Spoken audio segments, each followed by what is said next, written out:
Saya tanya sama mereka, tapi mereka sekarang sudah lembut-lembut, sudah meninggalkan ajaran Wahabi. 50 ustadz ini. Apa kata mereka? Betul Kiai, kami dulu ketika tidak bermadzhab hati itu keras. Jangan hanya membaca satu kitab, kata beliau. Akhirnya saya pelajari banyak kitab. Oh, ternyata saya ngambil kesimpulan. Yang kita sebut Salafi Wahabi adalah mereka tujuannya memurnikan ajaran Islam.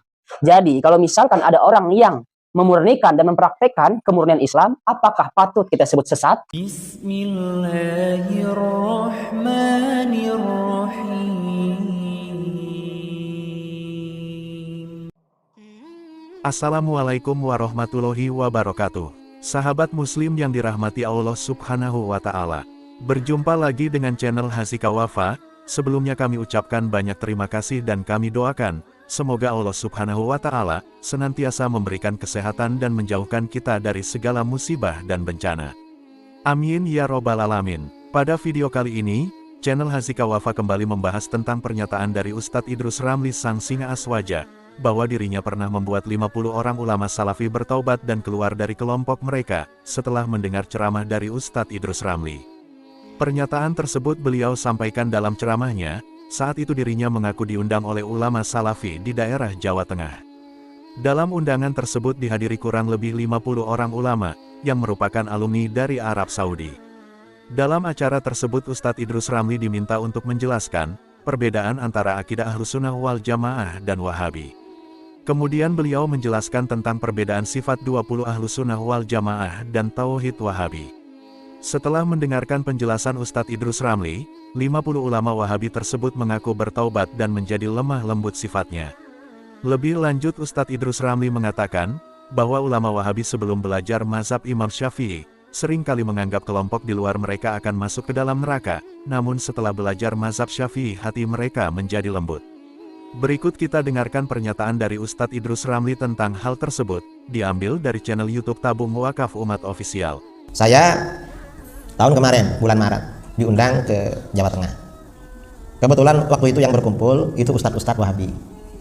Ada alumni Yaman, alumni Saudi, alumni mana-mana, sekitar 50 orang.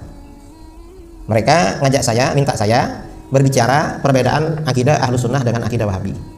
Saya terangkan waktu itu, perbedaan tentang sifat 20 dan Tauhid 3 Wahabi. Saya terangkan, mulai habis Jumat sampai Maghrib. Cuma istirahat, sholat asar, lalu dilanjutkan lagi, sampai menjelang Maghrib. Istirahat makan waktu itu. Saya tanya sama mereka, tapi mereka sekarang sudah lembut-lembut, sudah meninggalkan ajaran Wahabi. 50 ustadz ini. Apa kata mereka? Betul Kiai, kami dulu ketika tidak bermadzhab hati itu keras, hati itu kasar, hati itu keras. Buktinya keras, semua orang selain kelompok saya dianggap calon penghuni neraka, dan saya ini dan kawan-kawan satu-satunya calon penghuni surga waktu itu. Terus bagaimana? Dan kami menganggap amalan-amalan orang Ahlus Sunnah itu gak punya dalil, bidah. Akhirnya kami belajar fikih mazhab Syafi'i. Terus setelah belajar fikih mazhab Syafi'i, ternyata dalil-dalilnya lengkap. Dan ternyata setelah belajar mazhab Syafi'i, hati kami menjadi lembut. Gak bisa orang tidak bermazhab. Orang itu kalau tidak bermazhab, tidak bisa mendalam pengetahuannya dalam bidang ilmu fikih. Gak bisa. Kalau mau mendalam, pertama harus menekuni satu mazhab, baru pindah ke mazhab-mazhab lain. Kalau nggak menekuni satu mazhab, semuanya dibaca kacau ilmunya, tidak sistematis, apalagi anti mazhab. Nah, kelompok anti mazhab ini, golongan yang anti mazhab, ini biasanya membawa slogan kembali pada Quran dan hadis. Dan ini pelecehan saudara, ajakan kembali pada Quran dan hadis. Mengapa? Ini menganggap orang-orang di luar dia gak ikut Al-Quran dan hadis. Sahabat muslim yang dirahmati Allah subhanahu wa ta'ala, benarkah apa yang disampaikan Ustadz Idrus Ramli, bahwa dirinya telah membuat 50 ulama Wahabi bertaubat, setelah mendengar perbedaan sifat 20 dan 3 Tauhid Wahabi, yang disampaikan Ustadz Idrus Ramli? Ataukah perkataan Idrus Ramli hanya karangan belaka yang tak ada bukti kebenarannya? Nyatanya jika kita dengarkan ceramah dari ulama salafi, tidak ada satupun dari mereka yang suka mengkafirkan orang lain, apalagi memberikan pernyataan bahwa kelompok di luar mereka akan masuk ke dalam neraka. Justru apa yang mereka sampaikan selalu didasarkan pada Al-Quran dan hadis, serta mengajak untuk menjauhi kesyirikan dan kekufuran.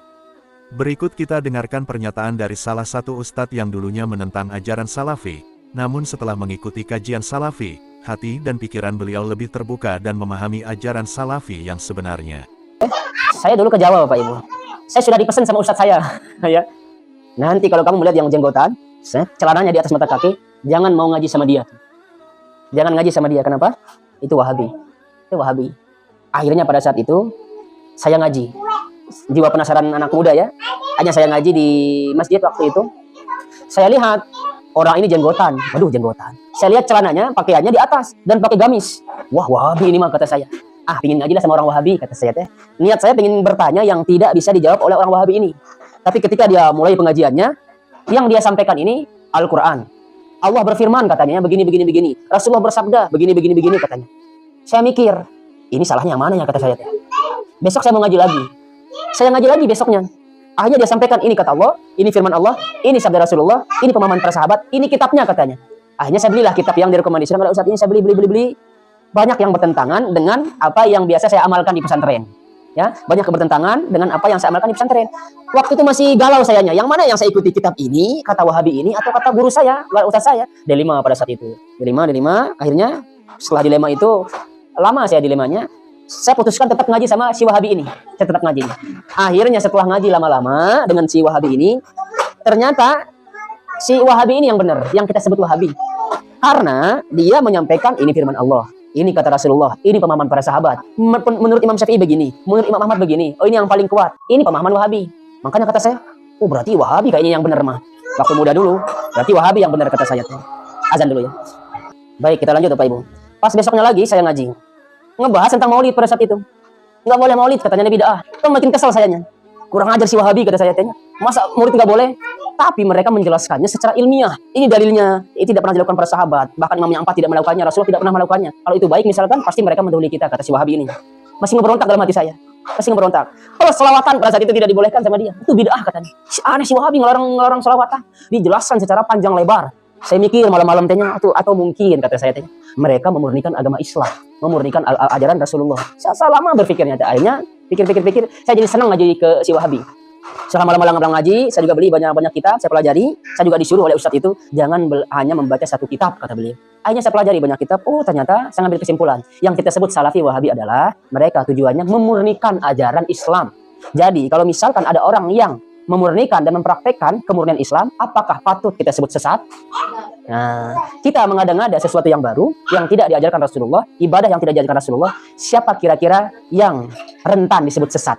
Kita atau yang Wahabi? Kita. Semoga video ini bermanfaat bagi kita semua dan menambah tingkat keimanan kita kepada Allah Subhanahu wa Ta'ala. Wassalamualaikum warahmatullahi wabarakatuh.